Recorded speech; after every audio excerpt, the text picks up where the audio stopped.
What happens if you walk through this lifetime, something unexpected comes? And then there it is. Something that we call choice. You have the choice. The suffering comes and you run away, or the suffering comes, the pain comes, and you face it. We are overcoming the suffering. We are not running away from the suffering.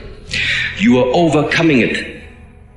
You go through it until you have become so strong. Your body becomes so strong. Your mind has become so strong that it doesn't matter afterwards anymore. So you've got to learn to stand up to yourself inside yourself.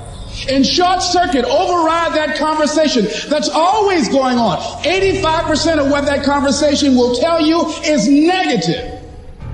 It's negative. It will tell you you're tired when you really are not tired. It will tell you you can't do it. It will fill you with fear. So you've got to watch that conversation. And when you find it going on, you've got to stand up to it and say, I'm going to do this anyhow. I'm afraid, but I'm afraid not to do it. And I'm not going to let you stop me. I don't tell people that they're okay the way they are. I say, no, you could be way more than you are. And they're relieved about that, you see, because if you're in a dark and terrible place and someone says you're okay the way you are, then you don't know what to do about that. It's right. Like, no, I'm not. I'm having a terrible time and I'm hopeless. You're okay the way you are. Well, then what? That's it? That's where I am? And you could be way better. You could be incomparably better across multiple dimensions. And in pursuing that better, that's where you'll find the meaning in your life. And that will give you the antidote to the suffering. Don't worry. You're never ahead. You're never behind. You're exactly where you need to be. Don't let anything rush you, because you're exactly where you need to be. And every minute that you're spending wishing you had someone else's life, you're wasting a minute of yours. You learn things painfully. And when you learn something painfully, a part of you has to die. That's the pain. When a dream is shattered, for example, a huge part of you that constituted that dream, maybe even the biological substrate of that dream, has to be stripped away and burned. And so, life is a constant process of death and rebirth. And to participate in that fully is to allow yourself to be redeemed by it. And so the good is that process of death and rebirth. Voluntarily undertaken. It's like you're not as good as you could be, so you let that part of you die.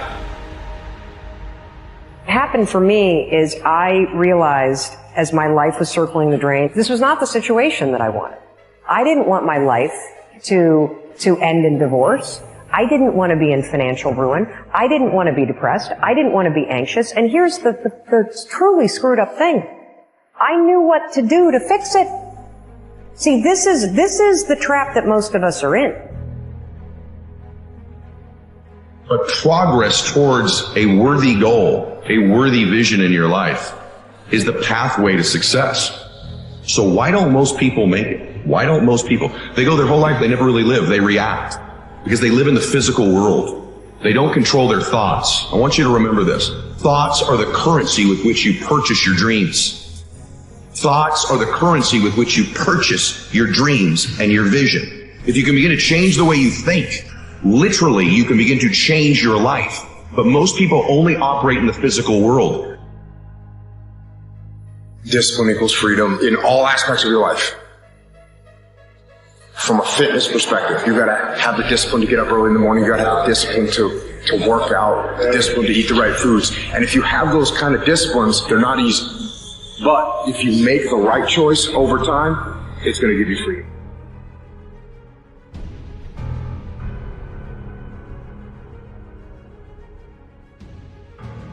Life is a journey.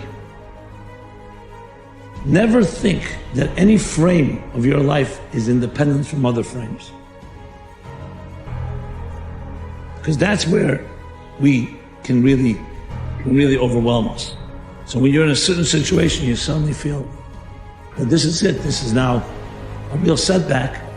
If you don't recognize that it's a journey and this moon will continue to travel, and the setback is not going to remain this way, then there's strength and confidence to move forward. But if you convince yourself that my moment, remember the emotional reaction of demoralization takes over, then besides the actual setback, the actual diminishment, you've now turned it into a liability. But I will tell you this, it isn't one thing. And it isn't 10 things, and it isn't 100 things. It isn't a quick path, and there are no shortcuts. Meditation won't get you there, and neither will a miracle drug or an organic supplement or some superfood. Getting better isn't a hack or a trick or a one change that you need to make. Getting better is a campaign. It's a campaign. It's a daily, a weekly, it's an hourly fight. It's waking up early and going to bed late and grinding out every second in between. Your brain spends most of its time trying to make sure you don't notice because you'll go crazy if you notice everything. But when you decide what's most important to you, your brain goes after it. If you don't know exactly what you want or you let yourself get beyond that to something general, you're not going to achieve it. Clarity is power. The more clear you are about exactly what it is you want, the more your brain knows how to get there. The biggest challenge that you will have in life is you. There's an old African proverb that says, if there's no enemy within, the enemy outside can do us no harm.